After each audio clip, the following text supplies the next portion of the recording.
Bueno, vamos a continuar con el temario. Estamos en la parte de generalidades. Entonces vamos a ver la parte de los signos y la parte de los síntomas de hombre y yoga. ¿De clase?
Vamos a ver entonces qué es la definición de signos y síntomas.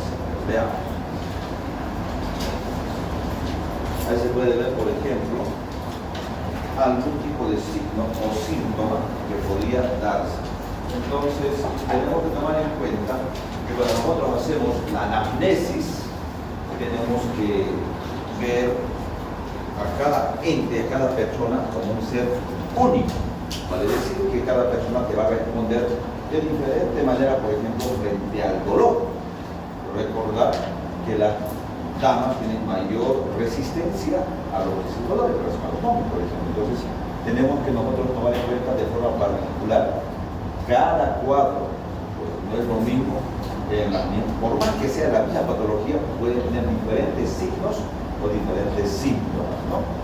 Entonces, va a haber solamente manifestaciones de diferente índole.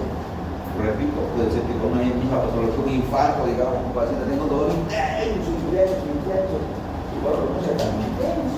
Los diabéticos, por ejemplo, el dolor puede ser muy leve, porque es muy neuropatía. Tanto es que muere, pero igual es importante. Tenemos que individualizar de acuerdo a la patología que tengamos en este tipo de pacientes. Entonces tenemos que tomar en cuenta todo eso. Tenemos que nosotros tener la capacidad de poder indagar, de que el paciente confíe en nosotros. Tenemos que ganarnos la confianza del paciente. Seguramente eso va a depender mucho de la experiencia del médico. Pero uno empieza acá, tratando bien a las personas por su nombre. ¿Sí? No es lo mismo que el paciente de la cama 1, o decir el paciente Juan de la cama 1. Te das cuenta, el doctor sabe mi nombre. El paciente empieza a confiar más en nosotros. Entonces, siempre es bueno tratar bien a las personas. Hay que agotar, dice, y correlacionar los datos proporcionados por el paciente. Sí, tenemos que. El paciente a veces empieza a hablar, doctor, le cuento que mi enfermedad empezó hace 4 meses. Hace 4 meses empezó con dolor en el pecho. Luego empezó a hacerse más intenso, fiebre, frío, y le cuento también que tengo un perrito que se llama agresión. Estamos igual de enviar al paciente y tratar de colocar. Pero a ver, ¿cómo es? A ver, me estaba contando del dolor. Cuénteme, sí, a ver. ¿Y qué pasó? Le cuento que después de eso yo me fui a un hospital, me dijeron que tenía un problema de neumonía, pero tenemos mucho importante enviar a los pacientes. Entonces, a ver, el paciente se va desviando en relación a lo que hace antes. Entonces, en general tenemos que buscar los signos y los síntomas, pero ojo, tenemos que correlacionar eso con la patología del paciente, con la transporte de signos y síntomas. En otras palabras, vamos a hacer la confusión en síndrome. ¿No? Síndrome es una confusión de un signo y un síntoma común a una patología. Vean, por ejemplo, motivo de consulta, enfermedad actual, dolor. La gran mayoría de las consultas en el mundo es dolor. Pero, por ejemplo, es que me empezó recién a doler. Bueno. Desde cuando enfermo, empecé con fiebre, con dolor de garganta, pero no era mucho. Pero hoy día me cuento que no puedo ni tragar, deglutir, me duele tremendamente la garganta. Odinofagia. Además no puedo tragar. Disfagia. Disfagia dificultaba la deglución. Y odinofagia, dolor en la región orofaringe, o dolor a la deglución. En otras palabras, el dolor va a ser un motivo de consulta importante de la gran mayoría de los pacientes. Si no le duele, no va al médico. Es así, ¿no? La sensación, molestia y aflicción de una parte del cuerpo por causa exterior o interior. El paciente tiene esta sensación. Recuerda que esto es un síntoma. Tenemos nosotros que tomar en cuenta siempre las características. Porque, repito, no va a ser lo mismo entre las personas. Por más que sean hermanos, no, nunca va a ser lo mismo, ¿no? Probablemente no indica patología necesariamente. Muchas veces uno está estresadísimo, súper estresado, preocupado, y de por ahí empieza con cefalea, migraña, puede ser que no se deba eso, o puede ser funcional. Una dismenorrea, ¿qué es la dismenorrea? Dolor antes de la menstruación. Dolor antes de la menstruación. ¿Qué es la dismenorrea? ¿Qué es la dismenorrea? ¿Qué es la dismenorrea? Dolor. Amenorrea. La amenorrea. ¿Qué es la amenorrea? Dolor. ¿Dismenorrea? ¿Qué es dismenorrea? ¿Dismenorrea? ¿Qué es la dismenorrea? ¿Qué es dismenorrea? ¿Qué es la dismenorrea? ¿Qué es la dismenorrea? ¿Cómo? No. Cuando hay irregularidad podemos hablar de amenorrea, podemos hablar de oligomenorrea, polimenorrea, hipermenorrea, no, pues nada que ver, ¿no? ¿Qué? Dolor antes y durante la menstruación. Dolor, ¿no? En la menstruación. A ver, abra una puerta, pero hombre, ¿quién fue? Pero no significa eso una patología, o significa, no. Puede haber dolor en la menstruación, pero no significa que sea algo patológico. Pero hombre,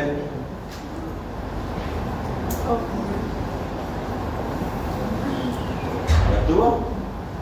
A ver, le dije que una vez que empieza a sacarse ya muy incómodo, ¿no? Que vayamos tocando la puerta y además de forma alterada.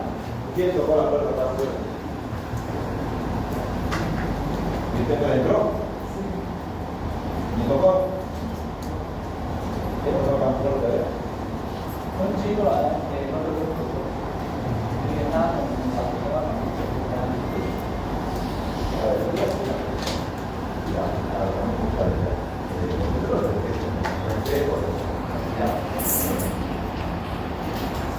Vamos a esperar 5 minutos para que puedan ingresar. No, es un poco incómodo, porque nos toca la puerta y está, como se dice, incómodo, ¿no? Incómodo. O al final, no sé qué hacemos, o cada uno hace lo que quiere.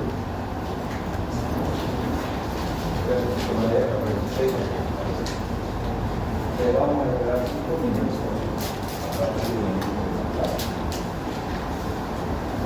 nadie más puede usar. Si no, va a ser cada ratito van a entrar y nunca vamos a avanzar. ¿Entendido? ¿No de claro o no? Bueno, estamos hablando ya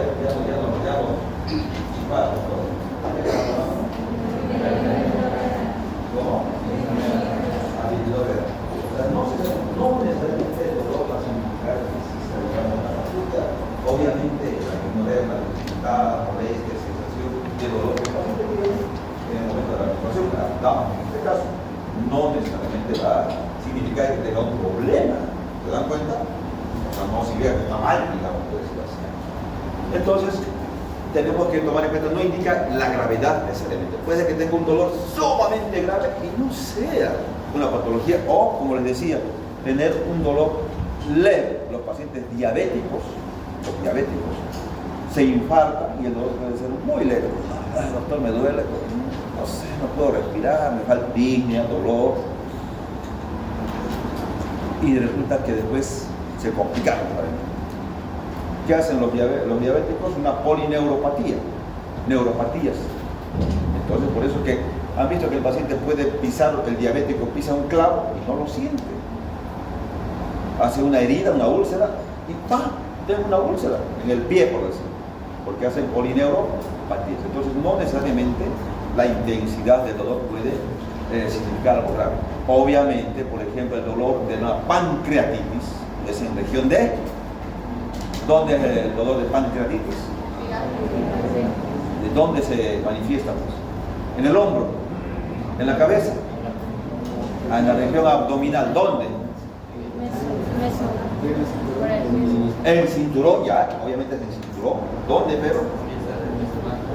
Ya, el mesogástrico que puede ir en forma de cinturón. Dicen que es el dolor de los dolores. La parte del dolor general. Dentro del cinturón. El dolor de los dolores. Ahora que nadie le dice, alguien estuvo pancreatitis, alguien que puede pancreatitis, pero el dolor es en el sitio abdominal, mesogástrico, gástrico, de irradiarse, parte de lo que es hipocondrio del lado izquierdo, pero la característica es en el cinturón y además, lo malo es que la pancreatitis pues no se opera, tenés que esperar a que se autolimita la enfermedad. No es como de la vesícula, tiene un cólico biliar, una litiasis, un cálculo biliar, una coledocolitis, una colelitiasis, o sea, cálculo de la vesícula, que opera y actúa. Tienen un vólvulo, o sea que los intestinos en su eje pueden tener una torsión, entonces se opera y ya está. ¿Sí? Pero para una pancreatitis no lo opera. Tienes que esperar que resuelva. Dicen que es el dolor de los dolores. ¿Sabes? Tuvo un cólico biliar. Todos son sanos acá. Cólico renal. ¿Ves? Bueno, está bien, ¿no? Parte de la menorrea, ¿no? Cólico renal, biliar. Todos son sanos.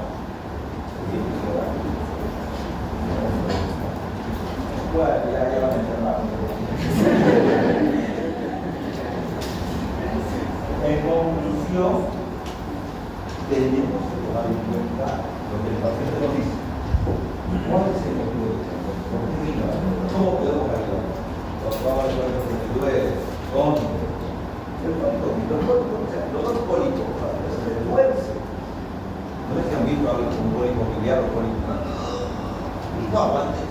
Tumba, puede tumbarse, arrojarse, puede, porque es un dolor cólico de grande, complejo. Entonces, no necesariamente puede indicar algo grave. El cólico puede pasar, el cólico, por ejemplo, renal es sumamente doloroso, viene con hematuria, náuseas, vómitos puede tener, pero después puede ir resolviendo. Pero es tremendo. No significa que se va a morir, por decir así. Pero en cambio un infarto sí, un dolor precordial sí, puede acabar con la vida de él. Así. ¿O no? Se infarta y si tú no haces nada, va a aumentar. Bueno, es una vivencia individual, obviamente, cultural, emocional. En el área rural, por ejemplo, dismenorrea muy poco vas a poder tomar en cuenta. El dolor en la menstruación en el área rural, probablemente no. Tiene mucho que ver con la parte cultural, ¿se dan cuenta? La idiosincrasia de cada persona. Cómo nos crían a todos. El hombre, no tiene que llorar, ¿verdad? Sí. El hombre no llora. En el cuerpo. Y nos van criando desde niños como machistas. Como machista. y todo. ¿Sí o no? ¿O cómo los han visto ustedes? ¿Cómo los han visto? ¿Lo olvido llorar? ¿O no? ¿No puede llorar usted? No, el hombre no puede llorar. No puede ir. ¿Se dan cuenta? O sea, mucho depende de la parte cultural. Pero ¿quién resiste más al dolor? Las mujeres. Más que ¿o no? ¿Han visto? Sí, imagínense, soporto un parto. ¿Cuántos hijos piensan tener? ¿Usted cuántos piensan tener? 3, 3 partos. Es tremendo el dolor. ¿Alguien ha visto un parto? Cuando vean, cuando las damas van a luz, cuando nace un bebé, es tremendamente doloroso. Tremendamente. Gritan, tremendamente. No, eso es así. Pacientes de cada aguanta más que lo otro. Pero también mucho depende de cada persona, ¿no? Por ejemplo, en un problema de depresión, ¿quién tiene tendencia más al suicidio, el hombre o la mujer? ¿Se dan cuenta? ¿Pero por qué? Porque nos crean machistas. O sea, que el hombre no puede llorar, no puede quejarse. Y si lo ven débil, lo hacen bullying. ¿Es así o no? Ay, te un tal, el hombre tiene que demostrar más hombría, que sí es más fuerte. O sea, ¿por qué? Porque nos han criado de esa manera. Porque estamos en un mundo machista, ¿se dan cuenta? Es así. Pero eso ha ido cambiando con el tiempo. Ha ido cambiando, es generacional, va a ir cambiando seguramente. Antes era costumbre, se les habló hace varios años, en la Catulá, por ejemplo, que el hombre podía pegar a la mujer. Era normal. ¿O no? Sí, está en la cultura, digamos que se va de mucho tiempo. Cómo ha ido cambiando con los años. ¿O no? Es así. Desde que la mujer no podía tener voto universal, por ejemplo. No ha leído la historia. Es así. Pero ha ido cambiando con el tiempo. Entonces, todo eso, yo creo que los años va a cambiar más y más y más. Y ahora, ¿quién les estudia más medicina? Las mujeres. Aquí debe haber más mujeres que hombres en medicina. La apuesta. ¿O no creen? Debe haber más mujeres que hombres. Antes no estudiaba la mujer medicina. Prácticamente era puro varón. Pero cambiando con el tiempo. Miren, a ver, si contamos, debe haber más mujeres que hombres. ¿O no? En esta fila. ¿Va el mismo hombre?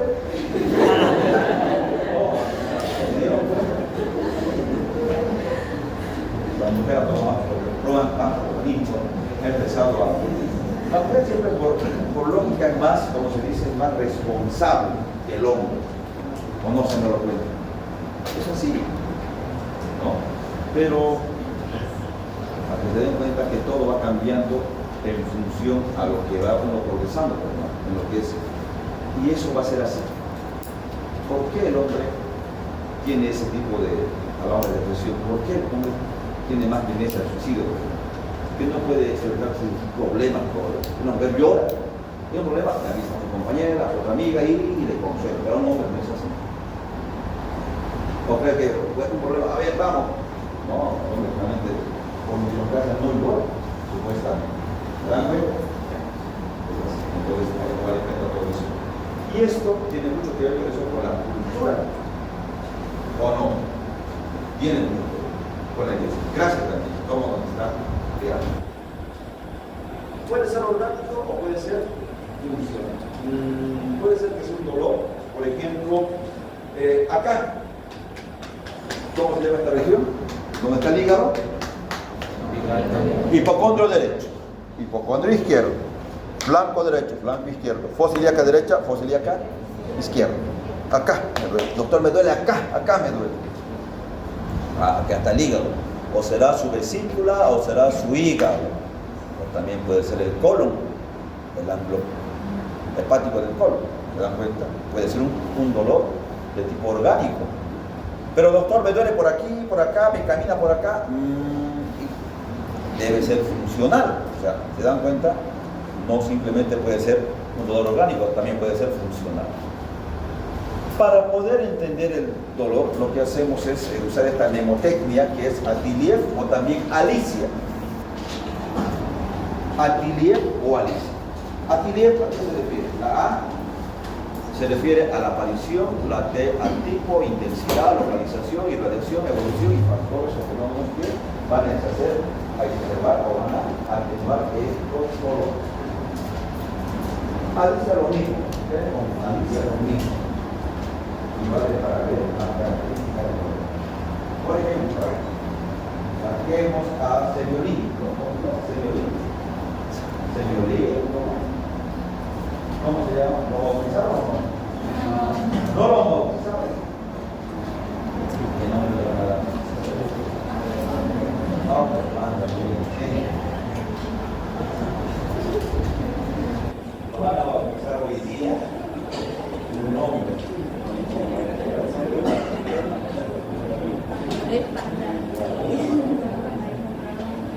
Le van a dar un nombre. Le van a dar un nombre. Le van a dar un bautismo. Al número 5. Agarren esto. Uno, cuidado. Pesado. Uno. Vamos, ponte. Pase alguien. 2. Más pequeña parece. Cuente.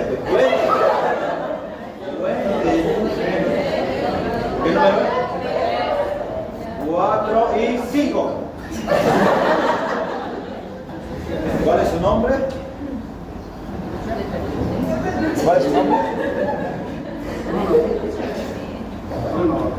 Bruno, a ver, ustedes cuéntenos, ¿en algún momento de su vida tuvo alguna molestia, tuvo algún dolor? A ver, cuéntenos. Entonces, cuando nosotros vemos un paciente, le preguntamos, siempre preguntamos, ¿no? Motivo de consulta. ¿Cómo le podemos ayudar? ¿Qué molestias tiene? A ver, cuéntenos, ¿qué molestias tuvo? A ver. ¿Qué dolor tuvo? ¿De qué le dijo? Muy bien. Entonces, cuando nosotros empezamos a lo que es la análisis del dolor, aparición. ¿Desde cuándo tiene ese dolor en la espalda? El médico, los dos lugares, generalmente los doctores tienen dolor en la espalda, la espalda superior o la espalda baja. Pero cuando uno es médico, inmediatamente se da cuenta. ¿Qué es NPO? NPO, nada por vía oral. Si alguien le dice, doctor, estoy en NPO hace 3 días, este es médico, ya te das cuenta, porque una persona no debe decir NPO, nada por vía oral. Entonces, ¿desde cuándo apareció el dolor? Disculpe, señor Boris, me dijo. Perdón, Bruno. ¿Cuándo inició exactamente su molestia? ¿Desde cuándo? 5 años. ¿Qué más sigue? ¿Qué tipo de dolor? ¿A qué se parece ese dolor? Por ejemplo, le suncha, le aprieta, le arde, le quema. ¿Cómo es ese dolor? ¿Cómo ustedes están buscando por el dolor purero? Es el temazón. Pero también puede ser lancinante. Por ejemplo, lancinante es una neumonía, una araña, una punchada. También podría ser un dolor de tipo cólico, ni respirar, cólico. Dice de tipo urémico, una quemazón. En una intensidad del 1 al 10, ¿cuánto califica el dolor? Teniendo en cuenta que 0, cero es nada. 1, muy poco el dolor, y 10 es el peor de los dolores. ¿Cuánto califica del 1 al 10? 10, tremendamente. Alguien tuvo una frontal, dolor de alguna carie, un dolorísimo. ¿Y el parto cómo creen? 10, seguramente. Y eso es intenso, que eso está sumamente, y debería estar, seguramente, y eso debe estar quedándose, y eso, ¿o no? Pero ahora ya no tienen 10 sobre 10, ¿cuánto tenemos? Pero esa vez cuando estaba con el dolor estaba 10 sobre 10, ¿no? Muy bien, pues vamos a ver la intensidad localización. ¿Dónde exactamente le duele? ¿Qué parte de la lengua?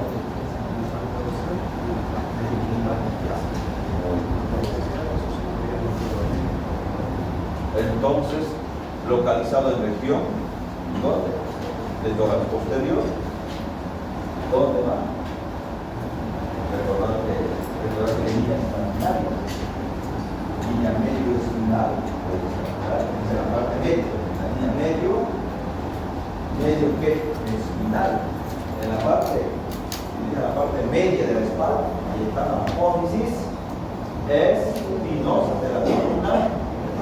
Entonces, esa se define una línea llamada línea medio espinal, la región medio espinal, que además desde la región dorsal baja la región lumbar. Recordad que tenemos vértebras tanto dorsales como lumbares. Más o menos tomando en cuenta lo que pasa en el sistema. Entonces, la región dorsal, línea espinal. ¿A dónde va el dolor aparte de eso? ¿Se queda ahí o va para adelante, para atrás, va a un costado? Realizado de forma variable en los costados. Bueno, la puede ser anterior a los planos. Es importante la parte de la hidratación. Por ejemplo, un paciente que se infarta, un infarto de miocardio, la hidratación es al brazo izquierdo, por ejemplo. Dolores en la región precordial, el corazón, precordio, ¿sí? Del precordio, la región precordial, el dolor cuando es un infarto. Así que se infarta, esto se llama el signo de la mano en garra, y ahí se queda el paciente, ¿no? Puede irradiarse a hombro izquierdo, hasta la región cubital, hasta el meñique puede irradiarse. Cuando tenemos un cólico biliar, por ejemplo, cólico biliar, o sea, de la vesícula, cuando hay una colelitiasis, un cálculo en la vesícula, el dolor puede ser al hombro derecho. Dolor de la pancreatitis, la irradiación es en cinturón, en la región posterior de la región dorsolumbar. Entonces, tenemos que ver la irradiación, dónde se va. Evolución. ¿Cómo fue el dolor? ¿Mejoró, empeoró, tomó algún medicamento? ¿Empezó a consumir algún tipo de analgésico? Sí. ¿Empeoró con eso? ¿Mejoró el dolor? ¿Camina? ¿Mejora? ¿Empeora? ¿Mejora? ¿Empeora? ¿Cómo le va a hacer?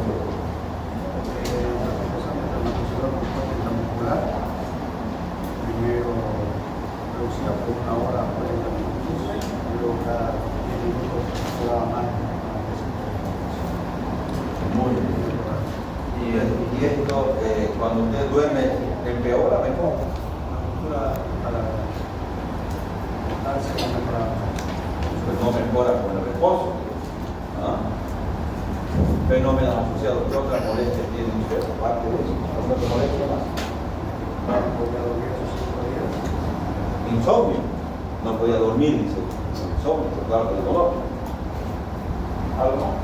Entonces, se dan cuenta, tenemos que preguntar, y en mi relato yo tendré que describir todo eso, ¿no? Paciente que refiere dolor en región de la línea espinal, que va de la región dorsal a la región lumbar, intensidad de cuánto? De 10 sobre 10, que no sería con el reposo. ¿Qué más? Que irradiaba la región anterior. ¿Qué más dijo?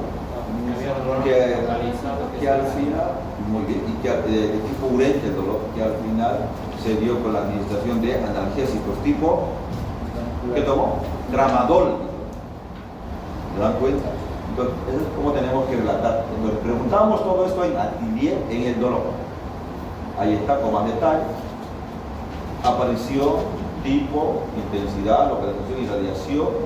Acá podemos ver nosotros qué tipo de dolores. Puede ser un dolor lancinante, una neumonía, una sunchada, urente, transexante, puede ser, sordo, una neoplasia, desgarrante, pulsátil, cólico. Por ejemplo, esta es la posición antiálgica, posición maometana. ¿Cómo hacen los musulmanes? ¿Se colocan de rodillas? ¿Sí? Entonces, pero el paciente puede adoptar esta posición mahometana en una pericarditis, en un taponamiento cardíaco. Se va a poner en esta posición porque le alivia, le mejora el dolor. ¿Entendido? Entonces tenemos que tomar en cuenta qué tipo de dolores. Superficial, punzante, urente, localizado, epicrítico, somático. Vamos a ver de dónde está este dolor. Puede ser, o puede ser profundo, vago, difuso, mal definido, mal delimitado. Además de eso puede ser de origen visceral. Entonces vamos a tomar en cuenta estas características, ¿no? Puede ser que no podamos distinguirla, si es profunda o superficial. La intensidad, ya dijimos, con una escala en realidad de 0 a 10, pero tenemos que comparar. Puede ser también con una escala, hay otra escala que se llama la escala neurológica de EVA, que se puede emplear mediante las caritas también, ¿no? Cómo está. Entonces nosotros tomamos en cuenta desde lo que es del 0 hasta 10 para ver la intensidad. Ahí está la escala neurológica de EVA, se llama esto. Sin dolor, leve, moderado, severo y un máximo dolor. Ahí está la escala neurológica de EVA también se llama esto. Entonces vamos a ver, además de eso, habrá otras molestias, sudoración, fatiga, náuseas. Puede ser que el paciente pierda la conciencia, insomnio, respuesta o no a los analgésicos. Recordar que la gran mayoría de los pacientes van a acudir por dolor. Pero, mucho cuidado, no es dar a todos analgésicos. Un infarto de miocardio, la localización puede ser que sea, miren, dijimos en la región precordial, infarto acá, precordio, pero podrá doler en la región del epigastrio, me duele aquí, doctor, me duele acá, diabético, hipertenso, estresado, y aquí le duele. ¿Será que puede haber un dolor de región de epigastrio en un infarto? Sí. ¿Por qué? ¿Cómo? ¿Cuándo? Puede ser un infarto de base. Muy bien, puede ser un infarto de cara inferior. Y cuando es un infarto de cara inferior, el paciente refiere en la región del epigastrio. Epigastrio. Pero normalmente es la región precordial. Un cólico biliar en lo que es hipocondrio derecho, un paciente que tiene una úlcera perforada, podría darse un epigastrio, hipocondrio del lado izquierdo, el cólico renal o lateral.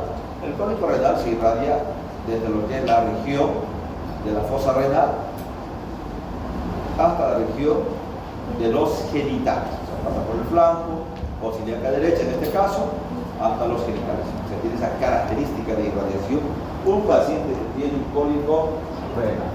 ¿Entendido? ¿Estamos de acuerdo? ¿Estamos todos chateando? ¿Estamos viendo bien?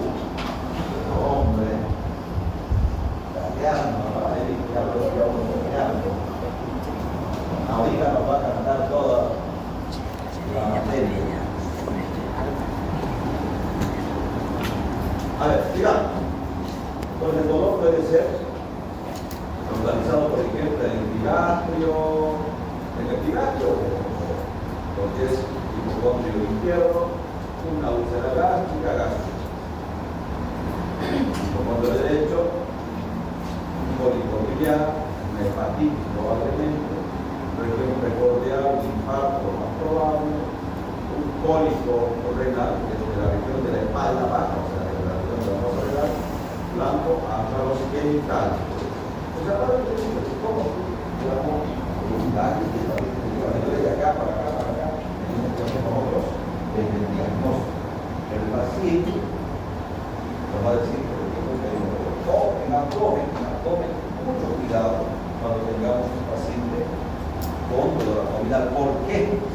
Porque en abdomen podemos nosotros tomar en cuenta lo que es el apéndice, que puede en cualquier momento perforarse y darnos una perforación. Entonces, cuando nosotros tenemos un dolor abdominal, no damos analgésico hasta que tengamos el diagnóstico. Mucho cuidado. Por ejemplo, doctor, me duele, empezó el dolor por acá, luego se fue para acá, fosa ilíaca derecha, Número. Número, por favor. Vamos. 1, 2, 3, 4, 5, 6, 5, 6, 7. Su nombre, Lucas. ¿Cómo se llama? Nadie puede responder más que su compañero. ¿Cómo se llama ese dolor que inicia? ¿Qué cronología se llama esta? Inicia en epigastrio y luego se va a fosa ilíaca derecha, un peladito de 20 años, de 15 años, digamos. ¿Qué tipo de cronología se llama esa? ¿Ah? ¿No? Usted vino a tener plasma, ¿y qué estaba haciendo? Pero hombre, tenemos que repasar la clase anterior, todos tienen que repasar. Les voy a volver a preguntar, es decir, que hablamos y hablamos de la opinión. ¿Usted? Muy bien. ¿Cuál es su nombre? ¿Perdón? Iván. La cronología de Murphy en la apendicitis obviamente indica de que el dolor empieza en epigastrio y luego se localiza en fosa ilíaca. ¿Cómo se llama eso? Cronología de qué? A ver, acá no.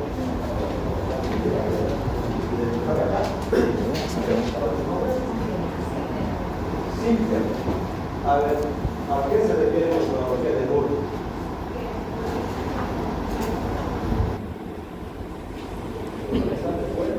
Migra.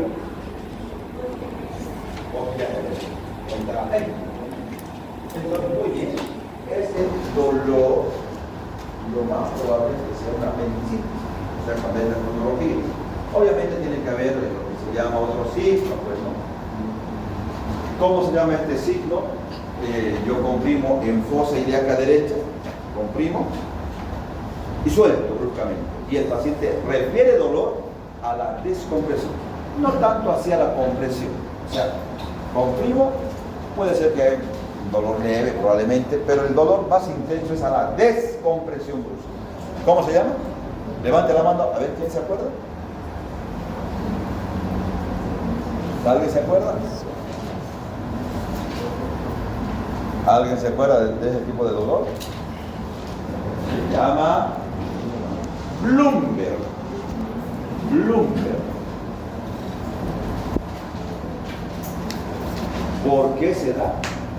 Porque hay una peritonitis localizada. ¿Cómo se le realiza? Comprimiendo en fosa ilíaca derecha, o sea, de esta manera. Uno agarra el comprime y ¡plá! Lo suelta bruscamente y hay como un rebote, por decirlo así. Entonces, en conclusión, el Blumberg es cuando hay dolor a la descompresión brusca. ¿Entendido? Y ya con eso ya mi sospecha de apendicitis es alta. Obviamente habrá que hacer algunos laboratorios más, un hemograma seguramente, en las damas descartar que no tiene infección urinaria, de por ahí, o embarazo ectópico, pero tendríamos que tomar en cuenta primero apendicitis, creo yo. Pero, ¿qué tal si le damos un analgésico? Le duele el estómago, le duele la barriga, acá abajo, analgésico, le damos un ketorol y va a ceder, o no, va a ceder. Pero eso en cualquier momento se va a perforar el apéndice y nos va a dar una peritonitis, y eso es grave. Entonces, no, tomen mucho cuidado, no dar un analgésico hasta tener en cuenta el diagnóstico. Ahora, si viene con un dolor epigástrico, no sé, déle un omeprazol, pues, ¿no? Omeprazol. Si era una gastritis, seguro que va a ceder. Ahora, si no era una gastritis y es una apendicitis, va a continuar el dolor. Ojo, no se da analgésicos en dolores abdominales hasta que tú sepas el diagnóstico. ¿Entendido? Porque después lo vas a calmar el dolor, no le vas a dar, bueno, ya me voy. Y cuando después una peritonitis, eso es grave, es grave. ¿Por qué? Porque todo lo que el contenido de lo que es el apéndice, en este caso las heces, todito se va a llenar y va a ser grave, va a ser fatal. Ahí está lo que dijimos. en un infarto, por ejemplo, en un infarto de miocardio, a hombro izquierdo, la parte cubital del brazo, antebrazo, hasta el dedo meñique. Es un infarto de miocardio. En un cólico renal, miren, a la región de los genitales se irradia, hasta los genitales va, en lo que es un cólico renal. Alicia, si quieren, Alicia, Aquilia y Alicia, que pueden emplear en la memoria. Pero vamos a llamar bien, más bien, puede emplear en cualquiera de estas circunstancias.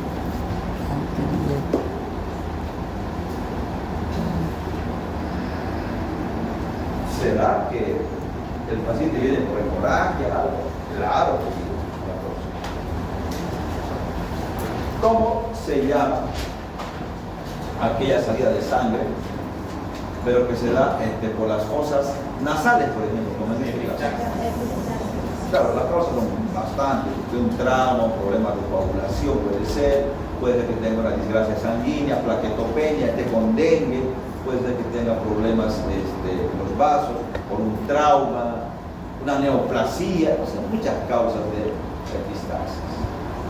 Pero, lo que nosotros tenemos que aprender es cómo se llama epistaxis, la salida de la sangre por las fosas nasales. Claro, obviamente pueden ser muchas alteraciones. ¿Qué son las petequias? Ahí están las petequias. Muy bien. Son lesiones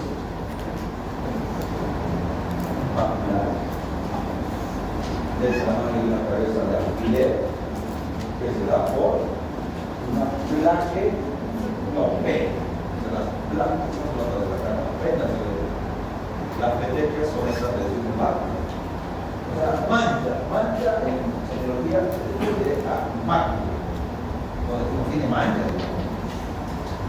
Ustedes decimos que macro pueden ser de color rojo, el color puede ser invierno, más de color negro, hablamos de hipercrónicas o son blancas hipocrónicas, dependiendo.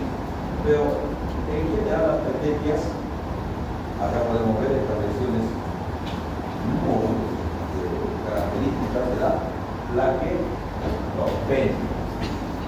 ¿Y cuánto es normal la plaqueta en sangre? 150.000 a 450.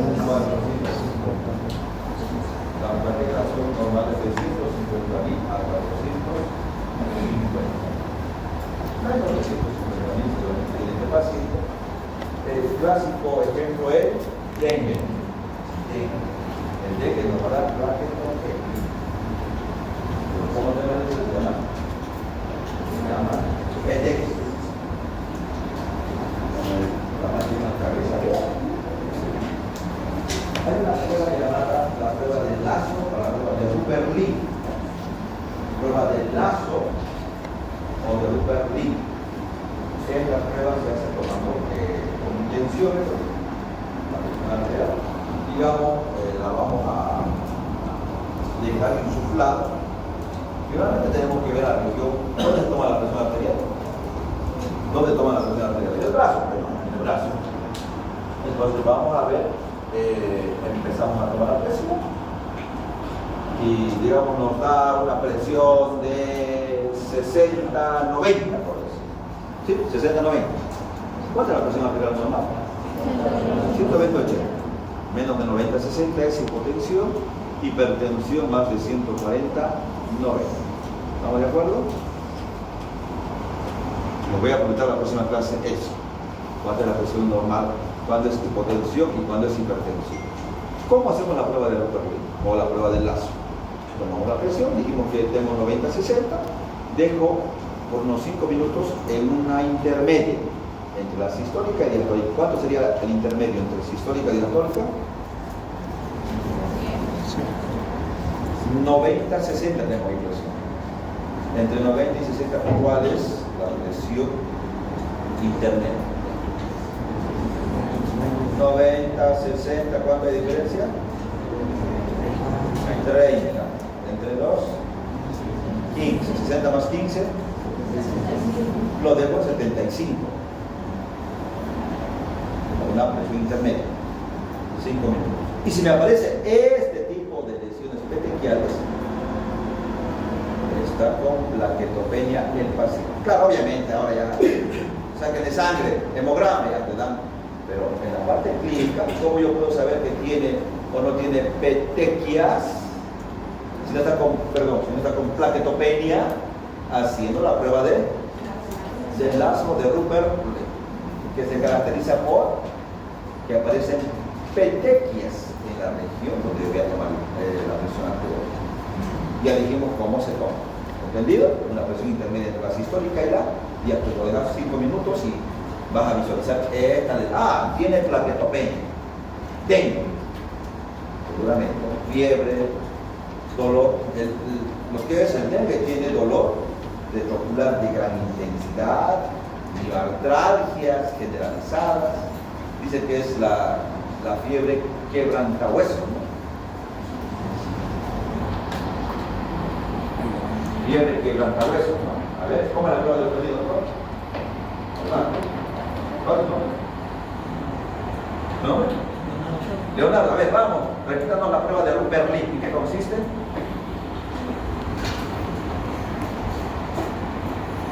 Adelante, Leonardo. Cuando se toma la presión en el brazo y se nunca dejar la presión en una presión intermedia, y si en ese lapso aparece 90-60, digamos, entre 90 y 60. manda en ¿Cuánto sería la intermedia? Muy bien. ¿Y qué tendría que aparecer? Pero hombre, dejen, estamos viendo que todos están atendiendo tranquilos, todos van a participar. Petequias. ¿Qué denota las petequias? Silencio. Plaquetopenia. Normalmente de 150.000 a 450. Acá debe de estar menos de 150.000. Ejemplo clásico, en Santa Cruz, por ejemplo, en el Oriente, dengue. Recordar además que la fiebre se llama quebrantahuesos. Sí, así es. Fiebre quebrantahuesos, porque es tan intensa, dice que parece que están quebrando los huesos. Sigamos. Equimosis. Obviamente igual se va a dar por alteraciones, ya sea traumáticas, de acumulación, se va a dar hematomas, la acumulación de sangre en diferentes, puede ser órganos, de lo que es tejidos articulares, dependiendo. Epistaxia dijimos por las fosas nasales, y hemorragias de las encías, hemóptisis, tos con expectoración, tos con sangre, la que proviene de la vía respiratoria. La hemóptisis es la sangre que proviene de la vía respiratoria. La hematemesis de la vía digestiva. Y esto que ven como alquitrán, con fétidas, malolientes, tienen un color como el alquitrán, brillantes. ¿Cómo se llama? ¿Qué denota la melena? Hemorragia digestiva alta. La hemorragia debe estar, si yo veo melena, esto quiere decir que está la sangre digerida, debe de estar o en el esófago, la lesión, o en el estómago, o en las primeras 2 porciones del duodeno. Entonces, si yo tengo un paciente con melena, doctor, le cuento que dice de color negro como alquitrán, brillante, o este paciente está haciendo una melena. La hemorragia es alta. Entonces, ¿cuándo es hemorragia digestiva alta? Cuando está por encima del ángulo de 3. Por debajo del ángulo de 3, hemorragia digestiva baja. En el duodeno, por si acaso está el ángulo. En conclusión, yo tengo que tomar en cuenta que un paciente que tiene hemorragia digestiva alta va a tener vómito con sangre. ¿Cómo se llama? Vómito con sangre. Hematemesis. Además de eso, va a tener melena. ¿Yo cómo puedo saber que esto es melena? ¿Alguna prueba que se acuerde? ¿Hay una prueba? Levante la mano. Claro, ¿yo cómo sé que esto es sangre? A ver, usted, doctora. ¿Cuál es su nombre? ¿Perdón? Neisa. ¿En qué consiste? Vamos a poner peróxido, agua oxigenada, y entonces si empieza a aparecer burbujitas, quiere decir que ahí está enzima llamada catalasa que tiene los aminoácidos. Así que hace va a separar agua y oxígeno, forma de gases. Entonces podemos decir que estamos en sangre. ¿Están de acuerdo todos? ¿Alguien ha echado agua oxigenada, digamos, a una herida con, no sé, que estaba con sangre? ¿Sí? ¿Y qué pasó? Empieza a ver esa reacción. ¿Perdón? Empieza a ver esa reacción y se separa y burbujas. Muy bien. ¿Por qué se separa? Por la prueba de la catalasa, como dijo la compañera. Se degrada la proteína y separa del agua la proteína. Separa lo que es el agua ahí De la proteína. y el oxígeno, ¿no? En conclusión, se llama la prueba del guayaco. La prueba del guayaco consiste, obviamente, en instilar agua oxigenada a las heces. Y si estas heces, obviamente, tienen sangre, va a haber bastantes burbujas, como bien lo dijeron. Claro, no es digamos que sí, es patognomónico, que esta sí es, no. Claro, puede haber, pero sí usted aproxima a eso. Ya saben, la próxima vez que ustedes tengan un doctor, les cuento que estoy haciendo, parece un color negro, así como al quitar, a ver, le tenemos agua oxigenada, bla, bla, y se hace, o yo pienso que sí. Es una melena, prueba de guayaco. ¿Qué más está? Hemóftisis de la vía respiratoria, hematemesis de la vía digestiva. Va a depender de la localización, si es evidente, inaparente, en calidad virtual, intranética. Puede ser en diferentes. Imagínense que un paciente tenga un accidente de tránsito y tiene un trauma abdominal. ¿Qué creen que va a pasar? ¡Pah! Tremendamente. Un trauma abdominal. ¿Cuál es el órgano que seguramente se va a lesionar o probablemente se va a lesionar? El vaso, el hígado. Y puede ser que el paciente al inicio no tenga dolor, no tenga molestia, y de repente empieza a tener palidez, sudoración, pulso imperceptible, taquicardia, pulso imperceptible, y hasta hipotenso. Pero lo ves, no tiene nada, no ves nada. Acá seguramente hay una hemorragia, un hemoperitoneo. Más probable es que sacamos. Entonces, hombre, tenemos que tomar en cuenta si es evidente, inaparente, si es en cavidades virtuales, si es intraparenquimatosa. Puede ser que tenga un TEC, trauma cráneoencefálico. Lo mismo que en paciente ingrese con un blasco de 15 sobre 15, pero lo dejo en observación y de repente a las 2 horas el paciente empieza a bajar el blasco, de 15 se bajó a 10, está anisocórico, una pupila dilatada, otra normal, anisocórico. ¿Qué está pasando? Está viendo acá una hemorragia, seguramente un hematoma epidural, subdural, probablemente. Entonces tenemos que tomar en cuenta eso, la clínica. Si estaba por largo de 15 y que me baje a 13, 14, 12, algo está pasando acá. Y si es un TEC, lo más probable es una hemorragia, un hematoma. ¿Cómo va a ser la evolución aguda o crónica? Dependiendo de los pacientes que son de forma aguda, no compensan rápidamente. Los que tienen sangrados de forma crónica van compensando. La hemoglobina, ¿cuánto es? ¿Y cuándo digo que es anemia? Menor a 12 gramos es anemia. Entonces el paciente que es, por ejemplo, en una hemorragia aguda, el paciente no tolera. Ratico de descompensa. Hemoglobina de 10, de 8, el paciente está sumamente mal. En cambio, cuando tiene un sangrado crónico, por ejemplo, una hemorragia, no sé, una úlcera gástrica de forma, puede estar con 7 de hemoglobina y tranquilo. ¿Por qué? Porque se ha compensado con el tiempo. En cambio, cuando uno es agudo no puede compensar rápidamente. Va a depender la gravedad de la intensidad de lo que es la hemorragia, si es leve, moderada, severa, y las consecuencias que puede llegar a tener. Por ejemplo, acá, esto es un trauma encefálico, este es un paciente grave, trauma abierto, ¿sí? ¿Qué tiene? ¿Qué tipo de hematoma es este? Línea media, miren cómo está desplazado. Estos son los ventrículos, ¿no? Desplazados. ¿Cómo se llama este tipo de hemorragia? Parece un balón de fútbol americano. Hemorragia epidural. Quiere decir que la dura madre está conteniendo esta hemorragia. O sea, la dura madre está haciendo como un, por decir, un stop. Está tratando de delimitar lo que es la hemorragia. Entonces está fuera de la dura madre. Podemos decir en ese caso una convexidad. Es una hemorragia ¿de qué tipo? Epidural. Si fuera esta es subdural, aunque me parece esta es intraparenquimatosa, pero esta es subdural. No hay que delimiten. En cambio acá delimitan muy bien.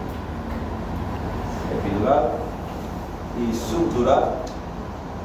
Esto es de paciente que tenemos que drenarlo, bueno, una cirugía inmediatamente para drenarlo. Porque si no el paciente va a quedar, va a herniarse, va a ser una muerte cerebral, va a vomitar el paciente. ¿Qué signo es este? De Batres. ¿O por usted? Grave. Eso es grave. Y para concluir esta parte de las hemorragias, tenemos que tomar en cuenta que hay una clasificación del shock hipovolémico, del choque hipovolémico, que va de 1 hasta 4 grado, de clase 1, 2, 3 y 4. ¿Cómo nosotros podemos cuantificar? ¿Cuánto es la volemia normal? ¿Cuánto tenemos de sangre aproximadamente? 5 litros aproximadamente de sangre. ¿Cuánto sería la pérdida del 15%?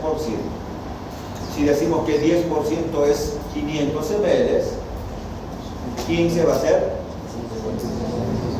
menos de 750, no hay síntomas.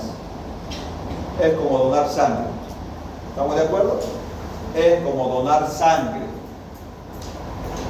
¿Alguien donó sangre? ¿Todos? ¿Tendrían una molestia? Más que el susto de la aguja esa, ¿no? Después no hay más molestia. Entonces, si es una hemorragia de tipo clase 1, no hay molestia. Probablemente todo normal. Clase 2, la pérdida ya es del 15 al 30%. Entonces ya va desde 750 hasta 1500 ml ya la pérdida. Acá sí ya hay molestias. Puede haber taquicardia. ¿Cuándo es bradicardia? Menos de 60 latidos por minuto. ¿Cuándo es taquicardia? Más de 100 latidos por minuto. Presión normal, puede haber un poco de taquipnea. Recordar que la taquipnea es más de 20 respiraciones. Normal de 12 a 20. Algunos dicen de 12 a 22. Entonces, taquipneico, más de 20 la frecuencia respiratoria. La diuresis todavía se puede mantener o puede disminuir. 20 metros.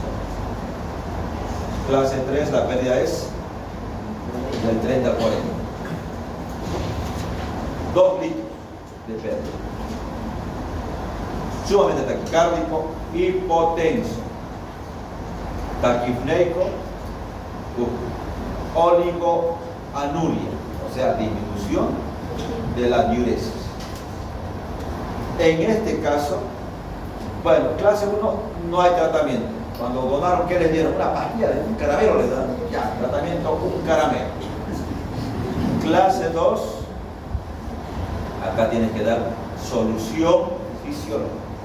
Recordar que usamos cristaloides. ¿Cuáles son los cristaloides? Solución fisiológica. Solución rígido. Lactato ya. Normal y lactato. Glucosado será solución cristaloide. No, porque solo tiene glucosa. No tiene nada de potasio ni sodio. Ni cloro. Entonces, soluciones fisiológicas como el cloruro, tiene cloruro de sodio, pues tiene sal, en otras palabras, solución fisiológica. Esa es la fisiológica. Entonces, en conclusión, acá damos solución fisiológica. En clase 2, el paciente ya está con pérdida más de 2 litros.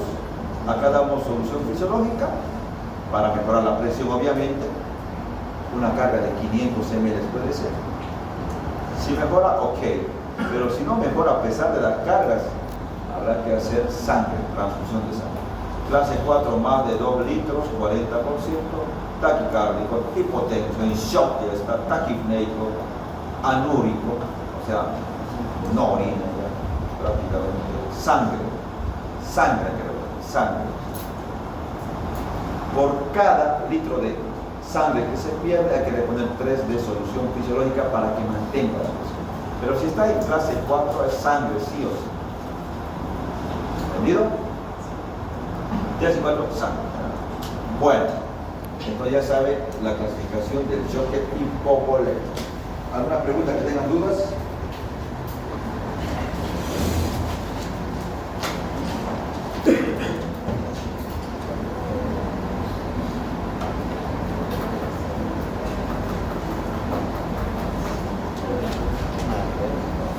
La próxima clase les voy a preguntar de lo que hemos visto ahora. De todo esto vamos a repasar probablemente toda la clase. Así es que repásenlo. ¿Estamos de acuerdo? Las listas oficiales las voy a traer en la próxima clase para ver.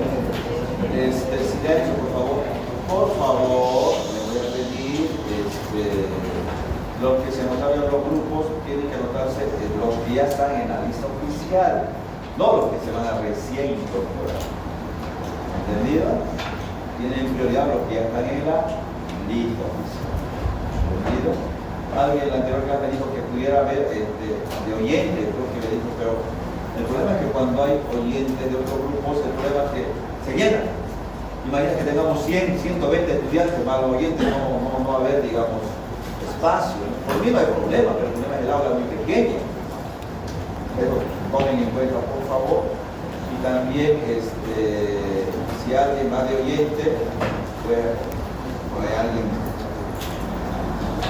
daremos prioridad adelante a los que son de la materia. ¿Entendido?